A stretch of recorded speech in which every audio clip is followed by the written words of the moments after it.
वज़ीर-ए-आज़म नरेंद्र मोदी आज गुजरात को देंगे नए साल का तोहफा। राजकोट में एम्स का रखेंगे संगे बुनियाद। इससे मज़ाफ़ाती इलाकों के अवाम को मिलेगी सस्ती और मयारी तिब्बी सहूलियात।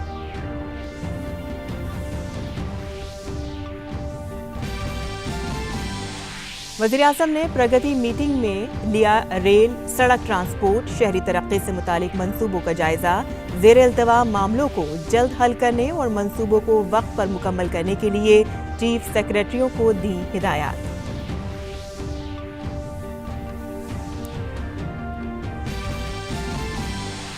मरकजी सरकार और किसानों के दरमियान 4 अहम नुकात पर हुई बातचीत।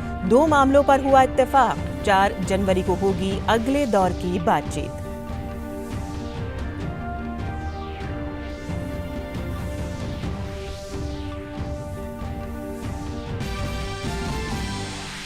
मरकजी काबीना के अहम फैसले। आकाश मिसाइल सिस्टम की बरामदात को मिली मंजूरी। कृष्णापट्टनम और तुमकुर में सनती इलाकों की तरक्की को भी मंजूरी। एथनॉल प्रोडक्शन में इजाफा करने के लिए स्कीम को मिली हरी झंडी।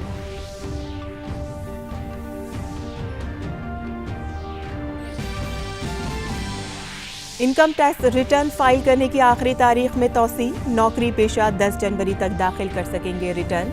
दीगर टैक्स दहंदगान को भी दी गई राहत।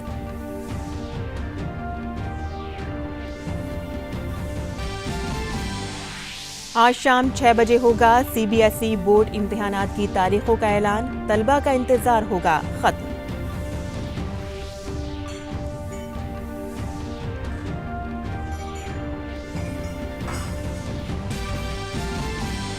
पहाड़ी रियासतों में बर्फबारी से मैदानी इलाकों में बढ़ी सर्दी। दिल्ली, पंजाब, हरियाणा और राजस्थान समेत कई रियासतों में दर्जे हरारत कम होने से बढ़ा सर्दी का सितम। 4 और 5 जनवरी को शुमाली भारत के कई रियासतों में हो सकती है तेज बारिश।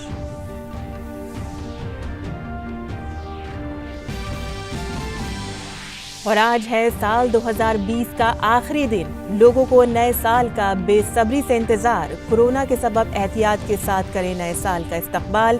दिल्ली में आज रात होगा कर्फ्यू। आदाब नाज़रीन, खबरनामे में आपका इस्तकबाल है। मैं हूं साइमा खान। अब खबरें तफसील से। वज़ीर-ए-आज़म नरेंद्र मोदी आज गुजरात को नए साल का तोहफा देंगे। वीडियो कॉन्फ्रेंसिंग के जरिए वज़ीर-ए-आज़म राजकोट में एम्स का संगे बुनियाद रखेंगे।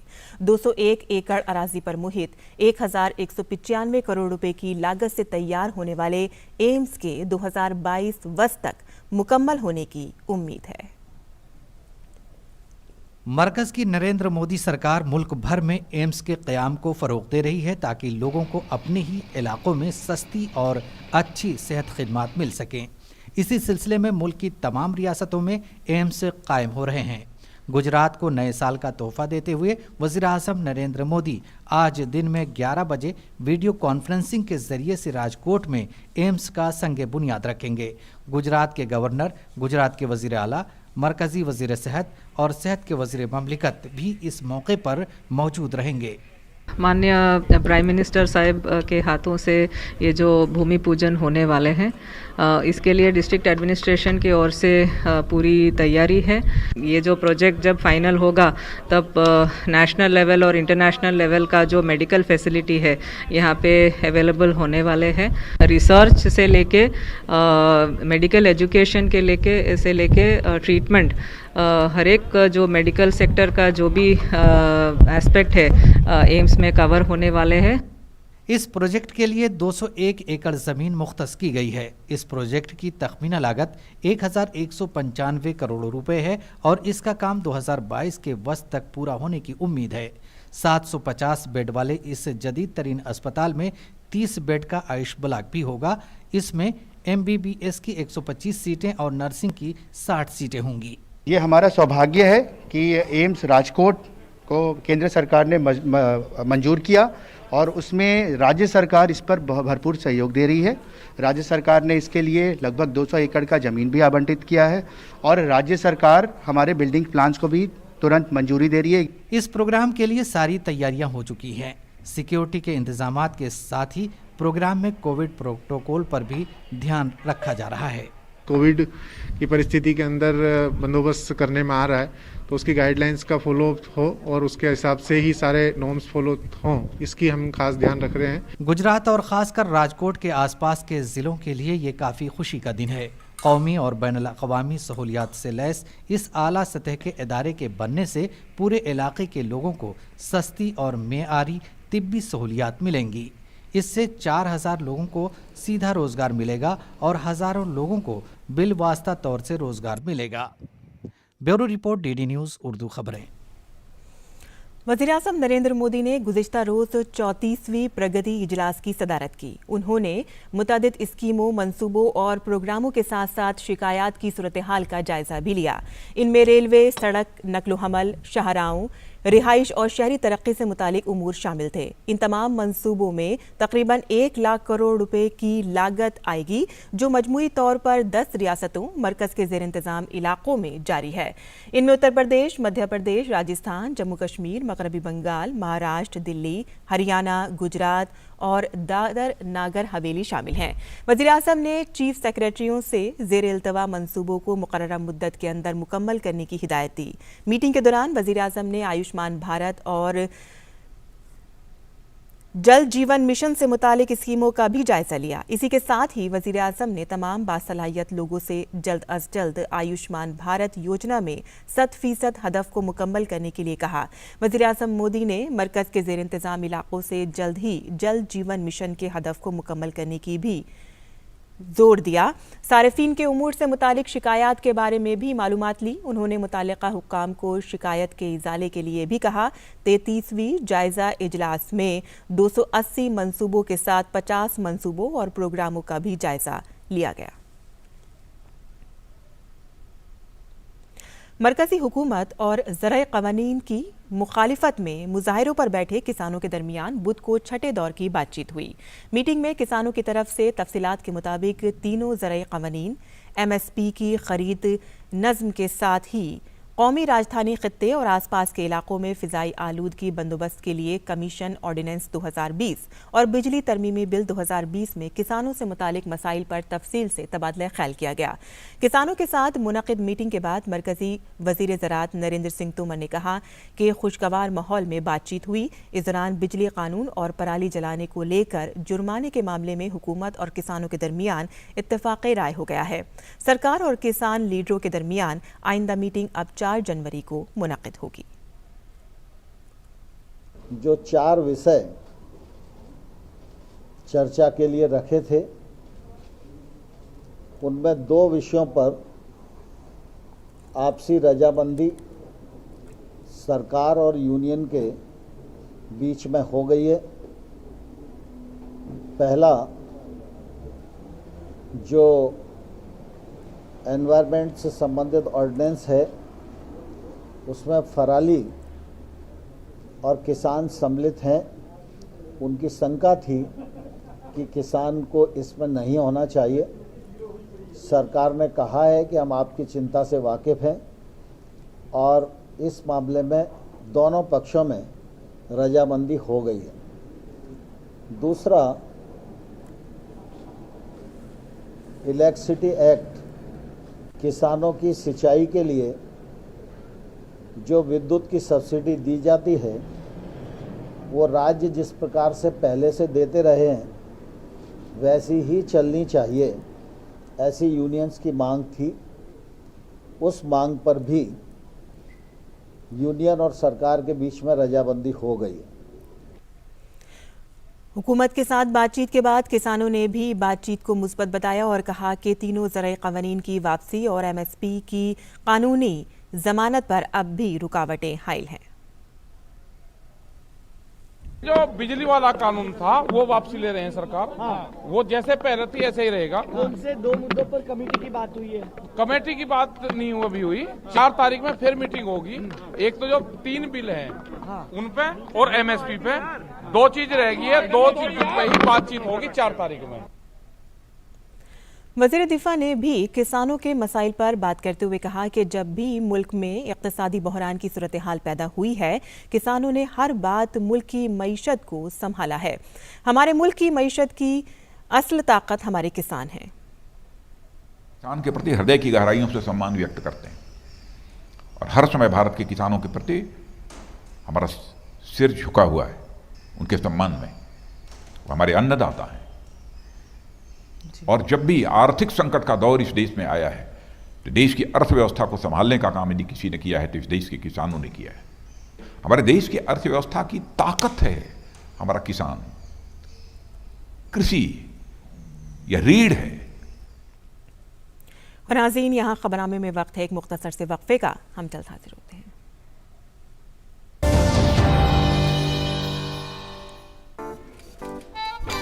9 to 5 जॉब, अरे 5 to 9 जॉब, भाग दौड़ all the time job, the roaming वाला जॉब, द डेडलाइन वाला जॉब और are you living in the market वाला जॉब। जिंदगी में मौके ही मौके हैं। अपनी मर्जी से जॉब चुनिए और अपनी इच्छा अनुसार कमाइए। बन जाइए LIC एजेंट। ये है जॉब से बढ़कर, ये है करियर इंश्योरेंस। अपना बॉस खुद बनिए, बन जाइए LIC एजेंट। अब लाइफ सेट है। समयोचित उपाय न किए जाएं तो शीतलहर से फसलों की तबाही और नुकसान हो सकता है। अत्याधिक ठंड और घने कोहरे की वजह से फसलों पर कीटों का हमला, फंगल रोग, शीत घाव और झुलसा रोग हो सकते हैं। मौसम विभाग की अग्रिम चेतावनी और कृषि परामर्श सेवा आपकी फसलों की सुरक्षा योजना बनाने में मददगार है। शीतलहर के दौरान सिंचाई हल्की रखें और खेत को गर्म रखने के लिए रात भर धुआं बनाएं। निम्न सुरंग तकनीक सुरक्षा प्रदान कर सकती है। पॉलीथीन शीट ढककर पौधों को ठंडी हवा से बचाएं। शीट पौधों को छूनी नहीं चाहिए। ढकने से पहले मिट्टी को गीला करने से श्रेष्ठ संरक्षण मिलेगा। दिन के समय पर्याप्त धूप मिले और मिट्टी को गर्म रखने के लिए खेतों को जंगली घास मुक्त रखें। अधिक सहायता के लिए किसान कॉल सेंटर का संपर्क करें और अपने स्मार्टफोन पर मेघदूत ऐप डाउनलोड करें। सतर्क रहें, फसलों को सुरक्षित रखें। NDMA एवं IIPHG द्वारा जनहित में जारी।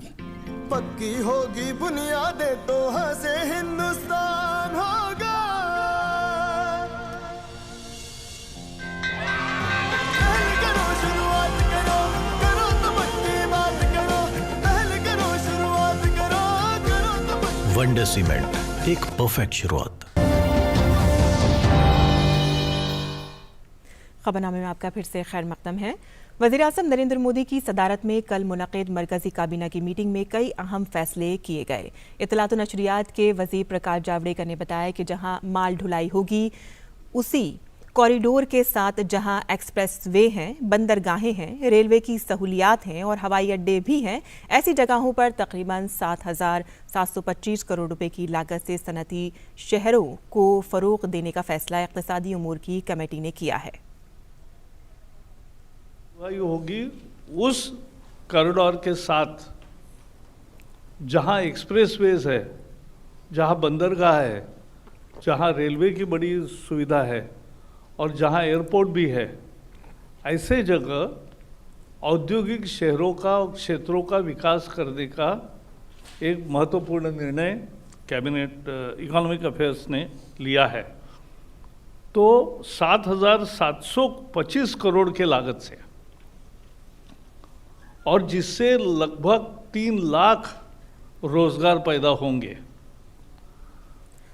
ऐसी योजना को आज मंजूरी मिली है। उन्होंने बताया कि कृष्णापट्टनम बंदरगाह में 2,139 करोड़ रुपए की लागत से सनती इलाके को फरोग दिया जाएगा। इसके अलावा तुमकुर और दादर में भी सनती जोन को तरक्की दी जाएगी।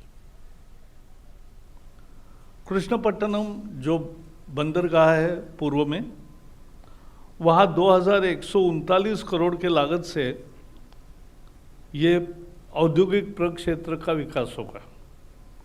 तुमकुर में 1,701 करोड़ के लागत से कर्नाटक में है। ये industrial Chennai Bangalore industrial corridor जो है, चेन्नई बंगलोर के बीच में जो सारा इंडस्ट्री का विकास होना है, उसके ये 2 महत्वपूर्ण आधार है। तीसरा, दादरी में मल्टी मोडल लॉजिस्टिक जोन तैयार करने की योजना है। काबीना ने पारादीप बंदरगाह में एक वेस्टर्न डॉकयार्ड बनाने के लिए 3,000 करोड़ रुपए के खर्च से एक जदीद और आलमी मयार की बंदरगाह की तामीर करने का फैसला किया है। 25 मिलियन मैट्रिक टन कार्गो के क्षमता वाला है, 18 मीटर ड्राफ्ट वाला एक डॉक बनाने जा रहे हैं। 3000 करोड़ खर्च से बनने वाले इस डॉक में कैप वेसल्स आ पाएगी। डॉक बनेगा तो उसका बहुत बड़ा फायदा है। मोदी जी के ये विचारों को उससे चरितार्थ होना है कि ईस्टर्न कोस्ट, ईस्टर्न पार्ट मतलब पारादीप, ये पूर्वोदय का द्वीप बनेगा। मरकजी काबीना ने मुल्क में पहली पीढ़ी यानी कि फर्स्ट जनरेशन एथनॉल की पैदावार के लिए तरमीम शुदा मंसूबे को मंजूरी दे दी है। इसके तहत चावल, गेहूं, जौ, मक्का, शरबत, गन्ना, चीनी, पत्ता वगैरह से एथनॉल की पैदावार की जाएगी। 40,000 करोड़ रुपए की नया निवेश होने से हमारी कैपेसिटी को लगभग 1750 करोड़ लीटर तक ले लिया जाएगा।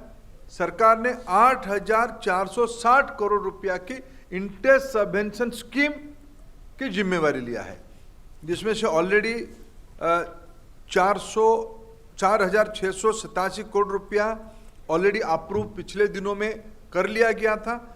आज 4,573 रुपया की 4,573 करोड़ रुपीज की आज सैंक्शन माननीय प्रधानमंत्री जी की नेतृत्व में जो आज कैबिनेट बैठी उसने उनको सैंक्शन किया। मरकजी हुकूमत ने इनकम टैक्स रिटर्न फाइल करने की आखिरी तारीख में तौसी कर दी है। CBDT ने अलग अलग लोगों और कंपनियों के लिए आखिरी तारीख भी अलग रखी है। मुलाजमत पेशा टैक्स दहंदेगान के लिए रिटर्न फाइल करने की तारीख 10 जनवरी 2021 कर दी गई है। पहले सभी तरह के टैक्स दहंदेगान के लिए रिटर्न फाइल दाखिल करने की आखिरी तारीख 31 दिसंबर 2020 थी। हालांकि कंपनियों और कारोबारियों के लिए भी रिटर्न फाइल करने की आखिरी तारीख में तौसी कर दी गई है। माली साल 2019-20 के GST एक्ट 2017 के तहत अब इंदराज शुदा कारोबारियों के लिए रिटर्न फाइल करने की तारीख 28 फरवरी है। वहीं कंपनियों के लिए return file income tax return करने की आखिरी तारीख 15 फरवरी कर दी गई है। 1 लाख रुपए से ज्यादा के टैक्स दहंदेगान जिनके खातों का ऑडिट किया गया है, ऐसे टैक्स दहंदेगान के लिए रिटर्न फाइल दाखिल करने की आखिरी तारीख 31 जनवरी 2020 थी, जिसको बढ़ाकर 15 फरवरी 2021 किया गया है। और वाद से विश्वास स्कीम के आखिरी तारीख 31 दिसंबर 2020 थी, जिसे बढ़ाकर 31 जनवरी किया गया है। कोई भी गैर मुल्की लेन देन और ख़ास घरेलू लेन देन के मामले वाले खातों की ड्यू तारीख 31 जनवरी से बढ़ाकर 15 फरवरी 2021 कर दी गई है। मरकजी वज़ीर तालीम रमेश पोखरियाल निशंक आज शाम 6 बजे CBSE बोर्ड इम्तिहानात 2021 के आगाज़ होने की तारीखों का ऐलान करेंगे। इससे पहले वज़ीर तालीम ने बताया कि CBSE तलबा, असातिज़ा और सरपरस्तों के ज़रिए दिए गए मशवरों को ध्यान में रखते हुए 2021 के बोर्ड इम्तिहानात मुनक़िद करने के लिए ज़रूरी तैयारी में मसरूफ़ हैं। शिक्षा संवाद हमारा चलता है लगातार। उसके बाद जो उनके सुझाव मिले हैं और जो हमको भविष्य में क्या परिस्थितियाँ हैं, ये करके अभी हम नए वर्ष की पूर्व संध्या पर हम इसको बता रहे हैं। वो तिथियों को भी सुनिश्चित करेंगे और उनकी जो भ्रम की स्थिति बनी हुई है उसको भी ख़त्म कर देंगे। कोशिश करेंगे कि उनको आगे की तिथियां घोषित कर सकें कि जब वो परीक्षाओं को देना है। और CBI ने स्टेट बैंक ऑफ इंडिया की शिकायत पर हैदराबाद की एक निजी इंफ्रास्ट्रक्चर कंपनी, उसके managing director, deputy managing director समेत कुछ नामालूम सरकारी मुलाजमीन के खिलाफ तकरीबन 4,837 करोड़ की धोखाधड़ी का मामला दर्ज किया है। जांच एजेंसी कंपनी ने कैंपस और दोनों मुलाजमीन के ठिकानों पर तलाशी मुहिम भी चलाई। मुलजिमीन ने नामालूम सरकारी मुलाजमीन और दीगर के साथ मिलकर पब्लिक सेक्टर के बैंकों की तंजीम के साथ धोखाधड़ी की है, जिनमें SBI, IDBI, केंद्रा bank, Andhra bank, corporation bank, Exim bank, Punjab व सिंध बैंक और यूनियन बैंक ऑफ इंडिया शामिल हैं। CBI ने इल्ज़ाम लगाया है कि कंपनी ने बैंकों से हासिल कर्ज की किस्त नहीं अदा करके धोखाधड़ी की है। इसके साथ ही कंपनी पर दीगर माली बेज़ाब्तगियों से मुतालिक भी इल्ज़ामात हैं। और दवाओं से मुतालिक मयारात कंट्रोल तंजीम यानी कि CDSCO की खुसूसी कमेटी ने Pfizer, serum institute of India और भारत बायोटेक प्राइवेट लिमिटेड के कोरोना वायरस वैक्सीन के इमरजेंसी इस्तेमाल की अपील पर गौर करने के लिए बुध के रोज मीटिंग की। फाइजर की तरफ से इस मामले में और वक्त मांगा गया है। मीटिंग में सीरम इंस्टीट्यूट और भारत बायोटेक के जरिए पेश किए गए इजाफी डेटा और इतलात पर खुसूसी कमेटी ने गौर ख़ौस किया। खुसूसी कमेटी जुमे के रोज़ एक मरतबा फिर इन मसाइल पर गौर करने के लिए मीटिंग करेगी।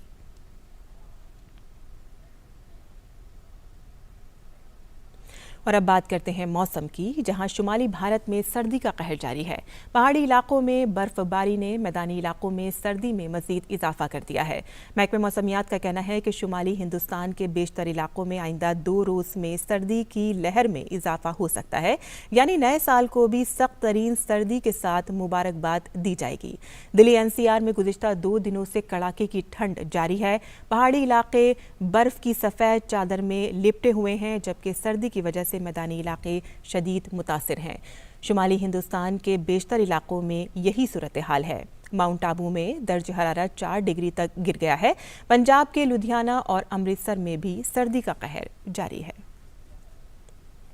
वहीं दिल्ली में आज और कल के लिए नाइट कर्फ्यू का ऐलान किया गया है। दिल्ली में डिजास्टर मैनेजमेंट अथॉरिटी DDMA ने आज 31 दिसंबर की रात 11 बजे से सुबह 6 बजे तक और कल 1 जनवरी की रात 11 बजे से 2 जनवरी सुबह 6 बजे तक के लिए नाफिज करने का ऐलान किया है। इस दौरान अवामी मकामात पर 5 लोगों से ज्यादा के जमा होने पर रोक होगी और अवामी मकामात पर कोरोना हिदायत से मुतालिक कानून शिकनी करने, पुलिस सख्त एक्शन पर साले 9 का जश्न नहीं मनाया जा सकेगा। कर्फ्यू के दौरान बैन रियासती नक्लो हमल पर रोक नहीं होगी। DDMA ने इसकी वजह कोरोना वायरस के नए स्ट्रेन को बताया है, क्योंकि भीड़ की वजह से इसके ज्यादा फैलने का अंदेशा है।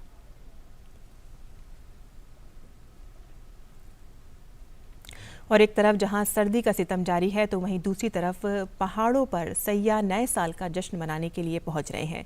हिमाचल और उत्तराखंड जैसे इलाकों में लोग अपने अहले खाना के साथ पहुंच रहे हैं। हालांकि सभी कोविड वबा के मद्देनज़र तमाम सहूलियात और एहतियात का भी ध्यान रख रहे हैं।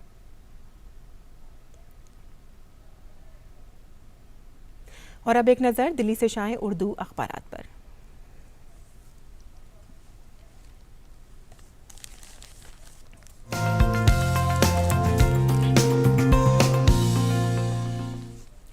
तो दिल्ली से शाये उर्दू के अखबारात में सबसे पहले नजर डाल लेते हैं रोजनामा राष्ट्रीय सहारा की सुर्खियों पर, जिसके सफ़े अव्वल की सुर्खी है ज़राई क़वानीन मामला, 2 इशूज़ पर बनी आम राय, सरकार और किसानों के दरमियान आइंदा मीटिंग 4 जनवरी को, मुजाहिरीन अपने तमाम मुतालबात पर बसित।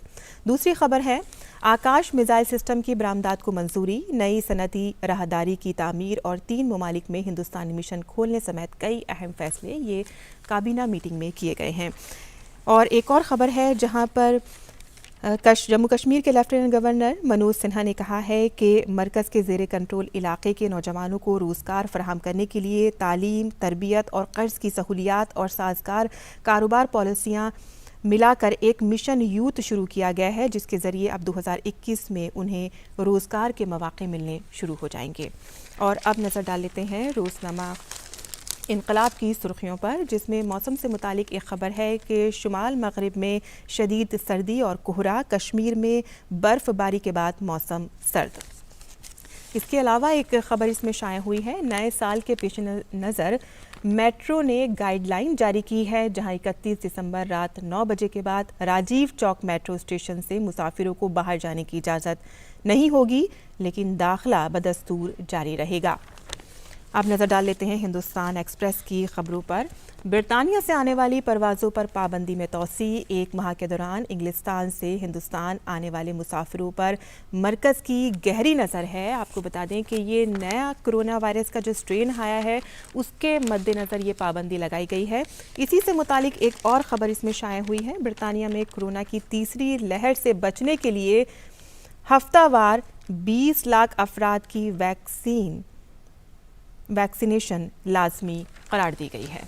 तो ये थे आज उर्दू अखबारात की सुर्खियाँ जो आज हम आपके लिए चुनकर लेकर आए हैं। और अब एक नज़र आज मुल्क के अहम शहरों के दर्जे हरारत पर।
तो नाज़रीन, आज साल का आखिरी दिन है और नए साल की आमद है। आप सभी नए साल का जश्न मनाएं, खुशियां मनाएं, लेकिन एहतियात के साथ साथ ये भी ध्यान में रखें कि कोरोना अभी जारी है और आपको कोरोना से मुतालिक जो हिदायत दी गई हैं उन पर अमल करना है।